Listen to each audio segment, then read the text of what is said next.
Piles അഥവാ haemorrhoids എന്നുള്ളത് നമ്മുടെ മലദ്വാരത്തിൻ്റെ വെയിൻസിലുണ്ടാകുന്ന ഒരു നീർക്കെട്ടാണ്. അത് വെരിക്കോസ് വെയിൻ പോലെ തന്നെ സംഭവിക്കുന്ന ഒരു അവസ്ഥയാണ്. അത് കൂടുതൽ നമ്മുടെ മലദ്വാര ഭാഗത്തുണ്ടാകുന്ന പ്രഷറാണ് ഇതിന് കാരണമായിട്ട് മാറുന്നത്. പല രോഗികളും വന്ന് ചോദിക്കാറുണ്ട് ഈ ഒരു പൈൽസ് എന്നുള്ളത് പാരമ്പര്യമായിട്ട് വരുമോ എന്നുള്ളത്.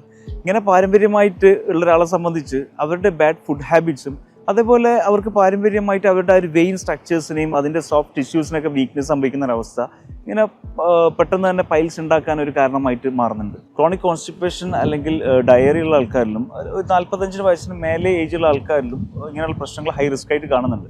അതിനുള്ള കാരണം എന്ന് പറയുമ്പോൾ നമ്മുടെ ഒരു ആനൽ റീജിയനിലേക്ക് കൂടുതൽ പ്രഷർ വരുന്നതും അതേപോലെ അവിടത്തേക്കുള്ള സ്ട്രക്ചേഴ്സിൻ്റെ വീക്ക്നെസ്സുമാണ് ഇതിന് കാരണമായിട്ട് മാറുന്നത്. അതേപോലെ തന്നെ ഇങ്ങനെ പല പ്രശ്നങ്ങളും വരുമ്പം പല രോഗികളും കൺഫ്യൂസ്ഡ് ആവാറുണ്ട്. അവർക്കത് പൈൽസാണോ ഫിസ്റ്റുലയാണോ ഫിഷറാണോ എന്നത് മനസ്സിലാക്കാൻ പറ്റാത്തൊരവസ്ഥ.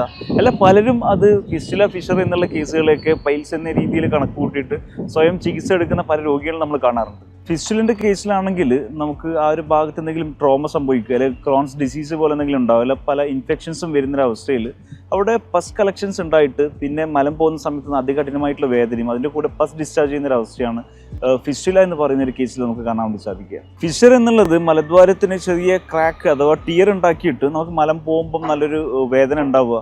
ആ ഒരു വേദന കുറേ നേരം നിലനിൽക്കുക, മലം പോയി കഴിഞ്ഞാലും കുറേ നേരം നിലനിൽക്കുന്ന അവസ്ഥ. അതുമല്ലെങ്കിൽ ബ്ലഡ് ചെറിയ രീതിയിൽ മലത്തിൻ്റെ കൂടെ പോകുന്നൊരവസ്ഥയാണ് നമ്മൾ ഫിഷറിൽ കാണുന്നത്. ഒരിക്കലും തന്നെ ഇതൊരു മാരകമായിട്ടുള്ള അസുഖങ്ങളല്ല എന്നുള്ളത് നിങ്ങൾ മനസ്സിലാക്കുക. ഇങ്ങനെ എന്തെങ്കിലും സിംറ്റംസ് കണ്ട് തുടങ്ങിയ ഉടനെ തന്നെ ഒരു ഡോക്ടറെ കണ്ട് നിങ്ങൾ എന്താണോ അസുഖം, പൈൽസ് ആണോ ഫിസ്റ്റുലയാണോ ഫിഷറാണോ എന്നുള്ളത് മനസ്സിലാക്കി അതിന് ചികിത്സ തേടുക എന്നുള്ളതാണ്. പലരും ചെയ്യുന്നത് അത് സ്വയം പൈൽസ് ആണെന്ന് ധരിച്ചിട്ട് അതിന് പല കൗണ്ടർ സെയിൽ മരുന്നുകളും വാങ്ങിയിട്ട് അതിന് ചികിത്സിക്കാൻ ശ്രമിക്കുന്നത് കാണാറുണ്ട്. അങ്ങനെയുള്ള അവസ്ഥയിൽ ഇത് പല കോംപ്ലിക്കേഷൻസിലേക്ക് പോവുകയും പിന്നെ ഡോക്ടേഴ്സിലേക്ക് എത്തുമ്പോഴത്തേക്കും അതൊരു ചിലപ്പോൾ സർജിക്കൽ കേസായിട്ട് മാറുന്ന അവസ്ഥയായിട്ട് കാണുന്നുണ്ട്.